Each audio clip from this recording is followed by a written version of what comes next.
The story begins with a thunderous boom, as a man's fist crashed into the ground. The earth cracked under the sheer force of his punch, and the men surrounding him were sent flying, shattered by the impact. This man was known as the Fist King, a title given to the man who subjugated the Jianghu with his bare fists alone. He was called more often by that name than his real one, Fist King Dan Wuzing. Suddenly a sharp pain flared in his abdomen, where blood began to pour from a fresh wound. He realized he had been ambushed by a mysterious group. Looking up, he spotted two figures standing atop a cliff. Now it's just those two remaining, he thought. They looked skilled, very skilled. Where are they from, he wondered. A masked man began rushing toward him with killing intent. Wuzing glared at him, then shouted to the figure on the cliff, "Let me return your subordinate to you." He charged forward. As Wuzing moved in, the masked man called out desperately, referring to the one on the cliff as Sword Demon and asking for help. But before he could do anything more, Sword Demon sliced him in half without hesitation. Wuzing, stunned, thought. He cut down his own ally without blinking. He fights dirty. He noticed the symbol on Sword Demon's sword.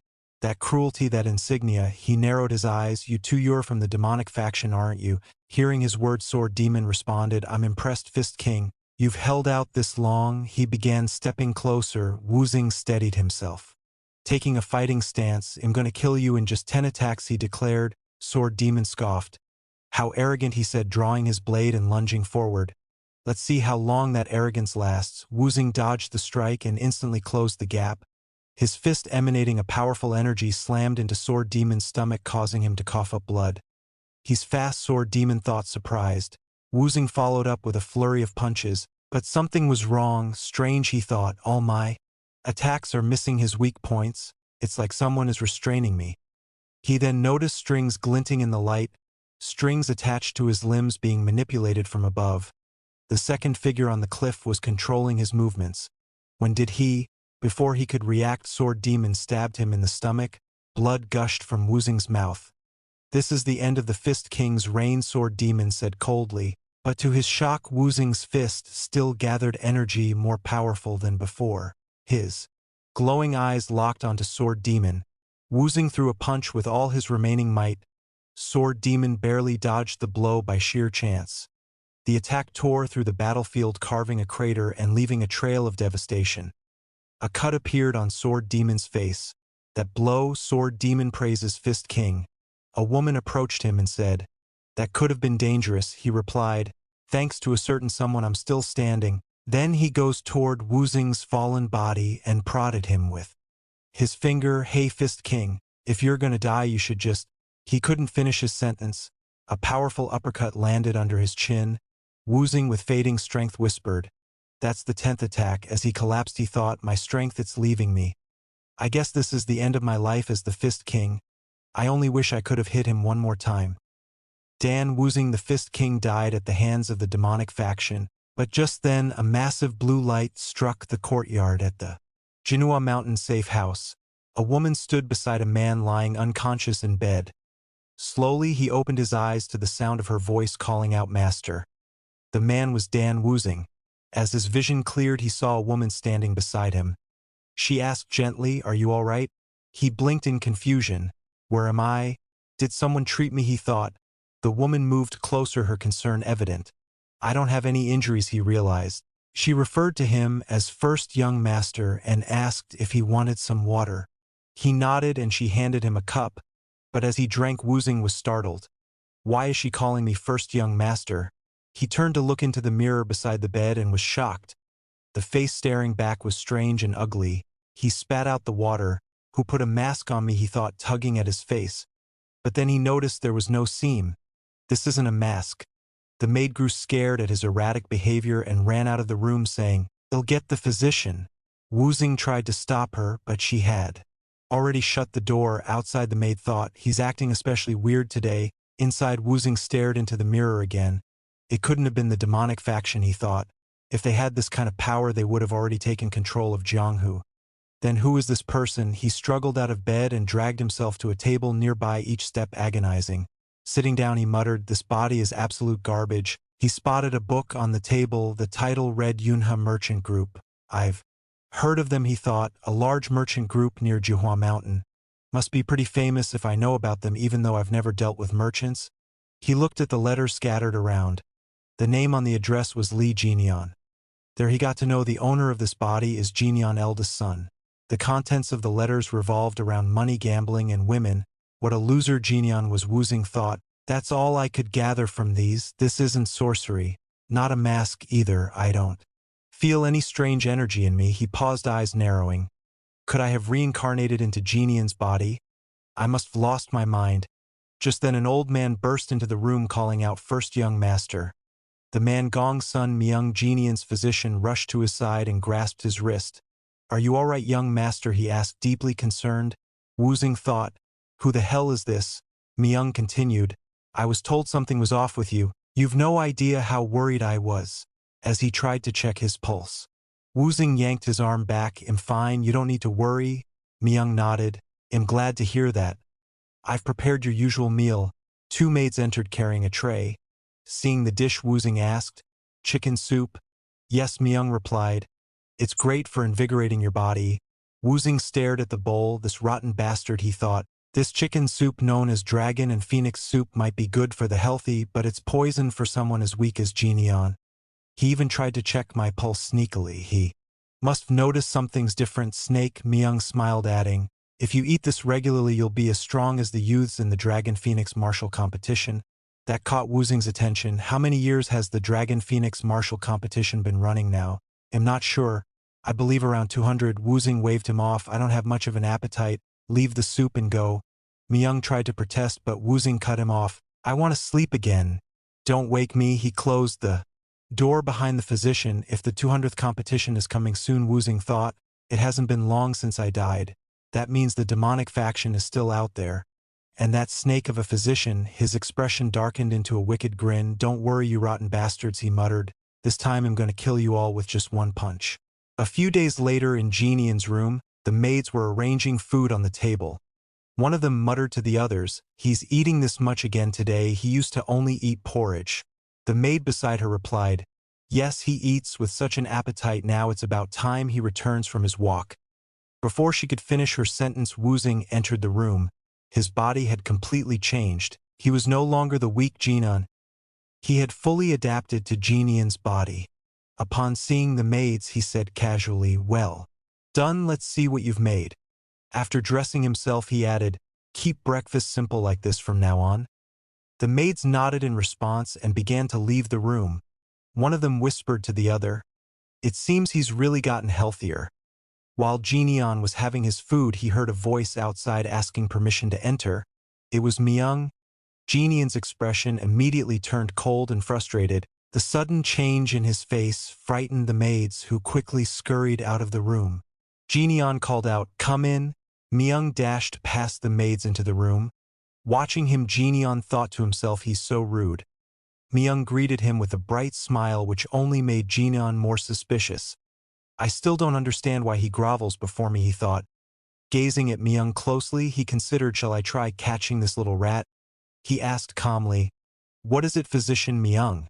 Myung replied, feigning confusion, "What do you mean, sir?"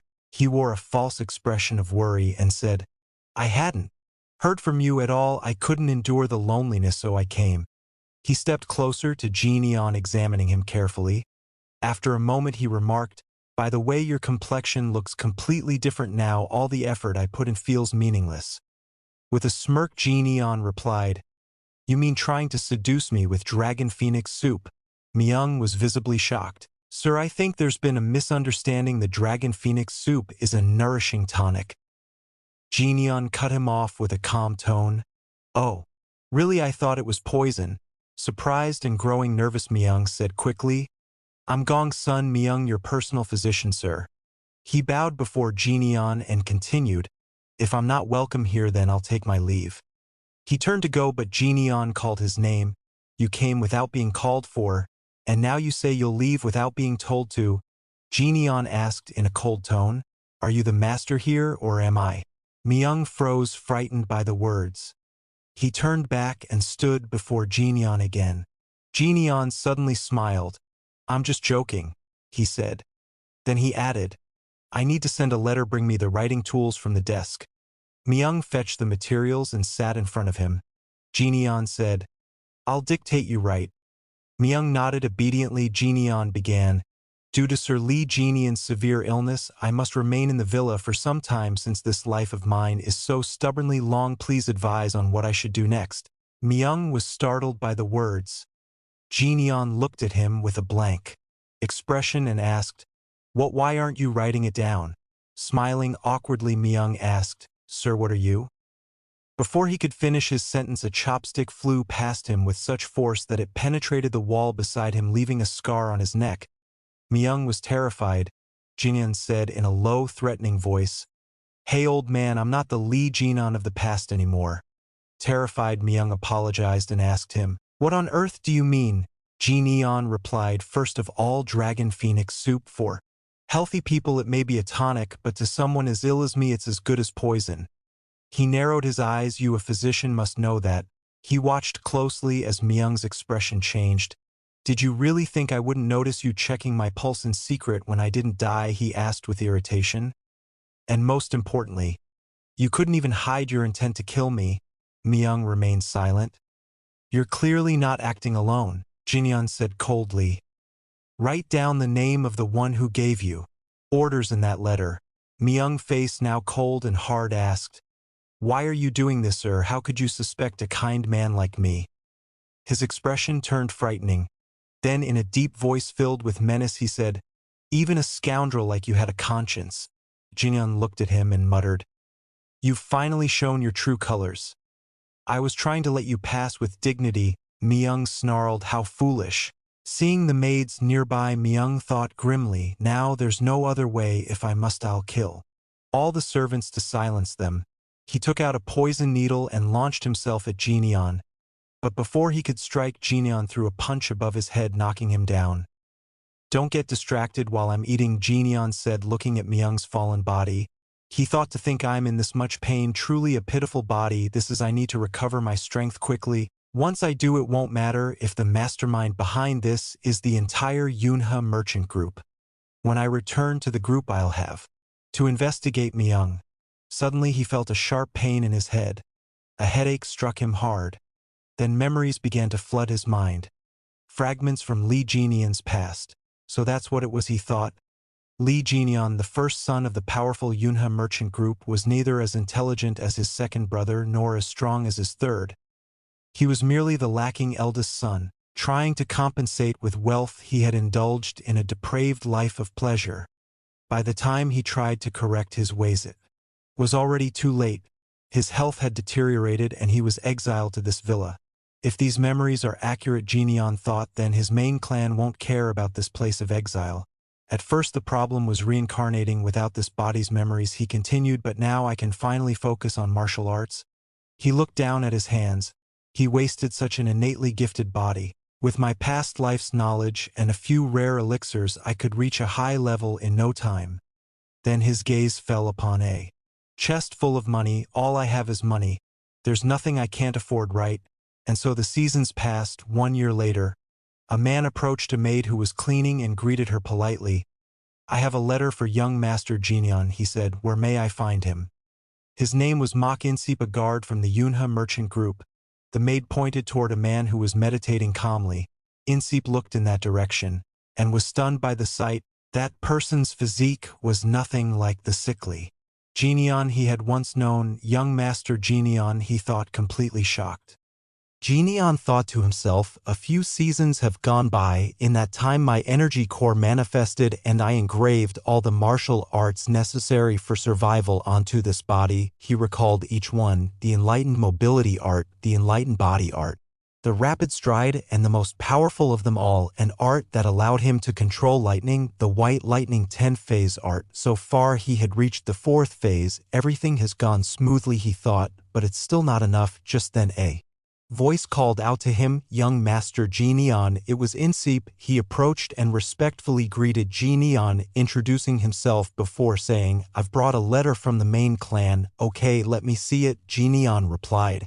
As Insip looked at Genion, he thought to himself, what is this? Is he really the young master Genion I knew? Where did that frail weakling go? Noticing the large scroll in Insip's hand, Genion quipped, my arm's about to fall off. Before the two of them sat down at a nearby table.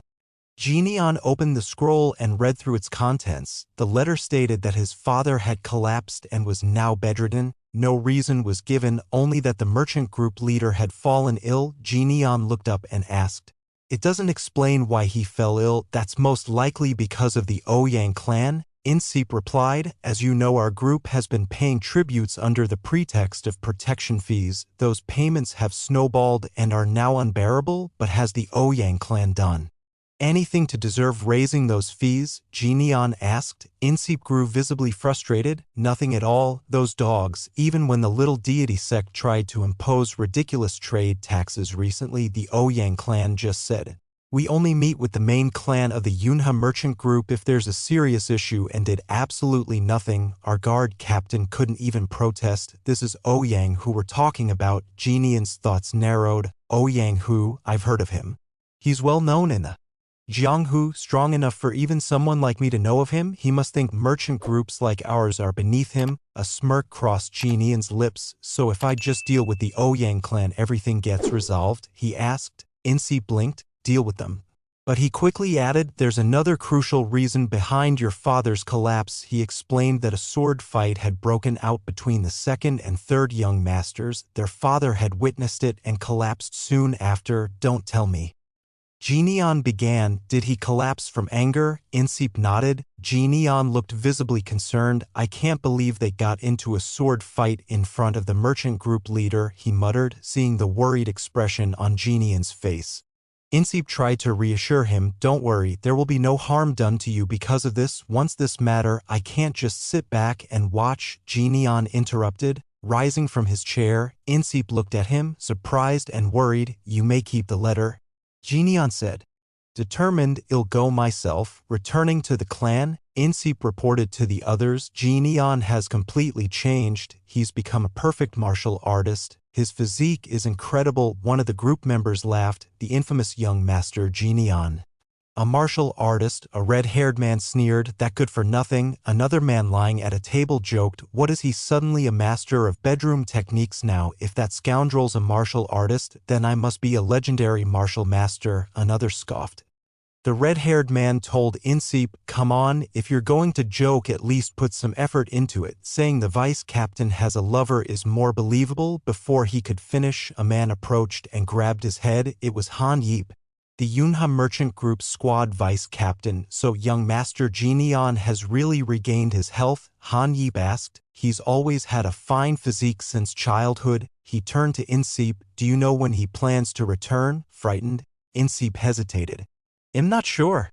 I only know that he's coming himself. Just then someone shouted from outside, young master Genion has arrived. Han Yip turned to leave the room. Let's go, we have to greet him. One of the men grumbled, do we really have to greet that good for nothing?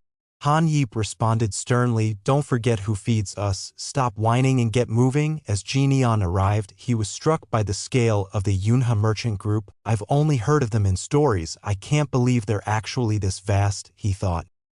Li Genion wasn't just moderately well off, he was practically born with a silver spoon. He turned to the two maids who had come with him. I'll go see father immediately, you two go ahead and rest. They nodded and left. Genion looked around. Why isn't a single person welcoming me? He wondered, but then he noticed a group standing nearby. Congratulations on your safe return, young master Genion. They greeted him in unison. Han Yip stepped forward, introducing himself as the guard squad's vice. You're almost unrecognizable. I'm relieved to see you looking healthy. Among the guards, the red-haired man muttered in disbelief. Vice Captain, do you have no pride? He always looked down on you, and yet you're just going to get mocked again.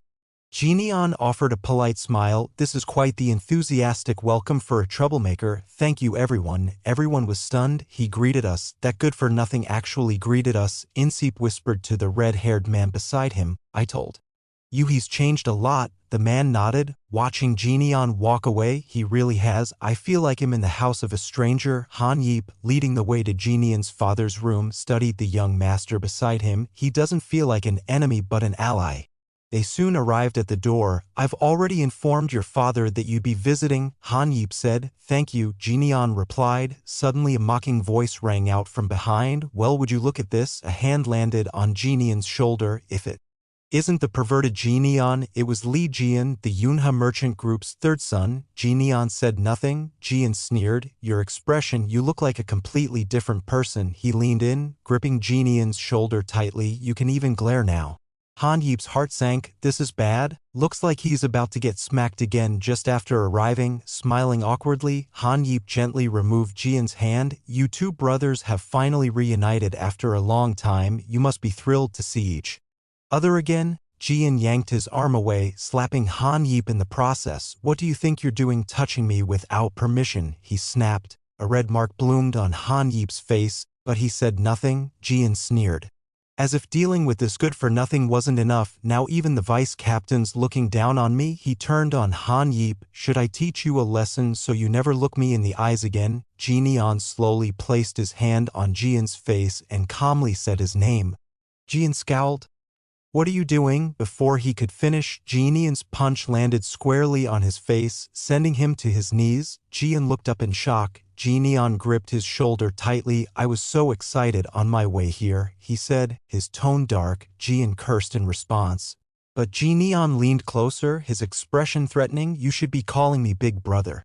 After some time, a man with glasses and scrolls in his hand came out from the other side of the room. He noticed Han Yip and his squad members standing in front of his father's room with worried expressions on their faces. This man was Li Weian, the second son of the Yunhe merchant group and its current overseer. Approaching Han Yip, he asked what the commotion was about. Han Yip explained that there had been an argument between the first and third young masters. Hearing this, Weian immediately assumed that the third had harassed Jinian again and shouted at Han Yip and the others, scolding them for not stopping it. He rushed into the room to check on Jinian. Inside, however, he found a different scene.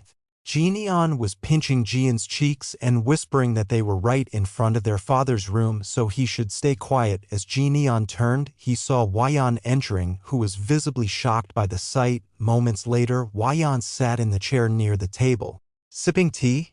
While Jian remained kneeling, with a worried look, Weian mentioned that he had heard Jinian had returned and noted that he seemed to be in good health. Jinian replied that he was fine now, looking at Weian's injured hand. Jinian asked if the third brother had done that. Weian said it wasn't serious. Jinian suddenly raised his hand and gave Jian a hard slap across the face, in a threatening tone.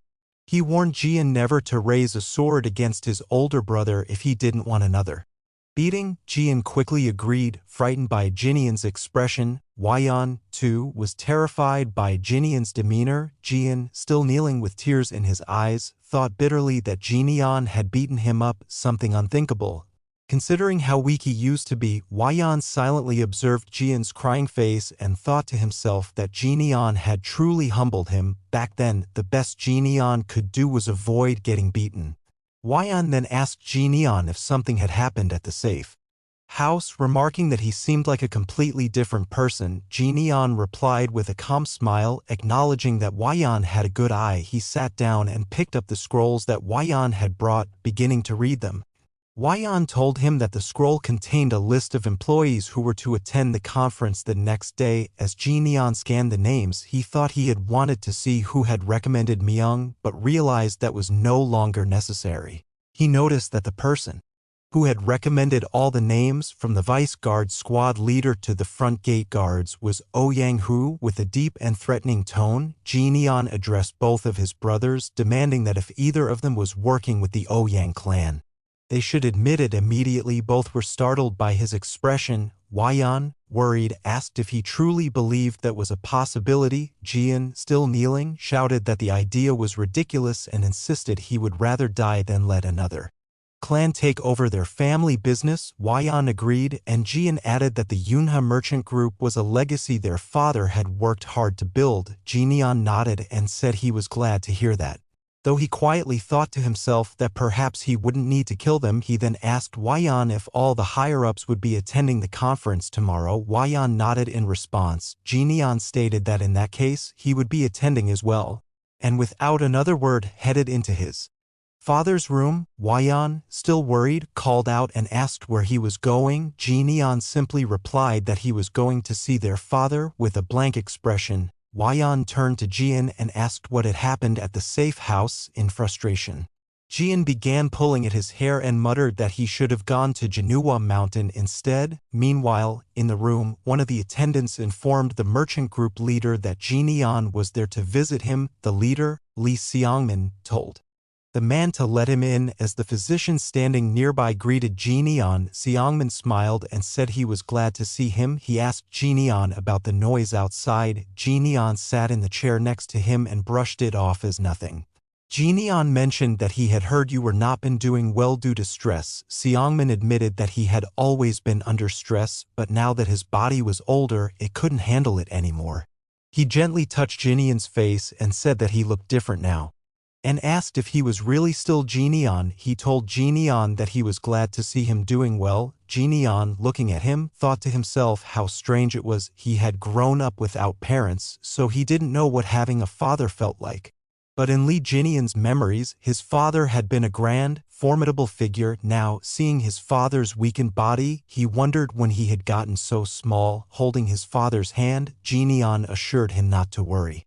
He told him that they simply needed to eliminate the cause of his stress and that he would take care of it. Surprised, Xiangmin asked what he meant by eliminate. Jian smiled darkly and replied that it was nothing and not to worry, but Xiangmin, seeing that smile, was suddenly filled with unease, wondering why his son was smiling like that. The next day, at the Yunhe Merchant Group's conference, a group of people gathered, among them Jian and Waiyan. One man with a smug expression stood out, Ouyang, the guard squad leader of the Yunhe Merchant Group and a martial master of the Ouyang clan. A man seated behind him, noticing Jian, asked, "Isn't that the eldest son? What is he doing here?" Ouyang, sitting down casually, replied that Jian was probably worried about his position in the group. As the meeting began, Waiyan read from the scroll in his hand and asked if anyone had a different opinion. Just as he was about to continue, Ouyang interrupted by raising his hand. He remarked that the first young master still didn't have a personal guard since his return and he had someone he could recommend. Someone murmured quietly to the person next to him, expressing frustration that half of the Yunhe Merchant Group already consisted of people from the Ouyang clan. Wondering when Ouyang would finally stop, just then a sharp needle shot out, shattering the glass in that man's hand. Horrified, the man looked up. Ouyang simply responded that his hand had slipped. With a sharp look, he asked if anyone had any objections to his suggestion. The room remained silent until Jian stood up and declared that he had a complaint. Approaching Ouyang, he said he had a suggestion too, to fire the guard squad leader. Ouyang, the room erupted in shock. A man from the Ouyang clan mockingly told Jian it must be a joke, while another with a smirk asked if he understood how much Ouyang cared about the merchant group's security. Annoyed, Ouyang arrogantly told Jian that he must have forgotten his place after being bedridden for so long and that such decisions weren't his to make. Jian tightened his fist. As aura emanated from it, he slammed it into the ground in front of Ouyang, the force cracking the floor into pieces. With a deep, threatening voice, he told Ouyang that he must have forgotten who he was dealing with. Glaring at him, Jian stated with finality, "The Yunhe Merchant Group belongs to me.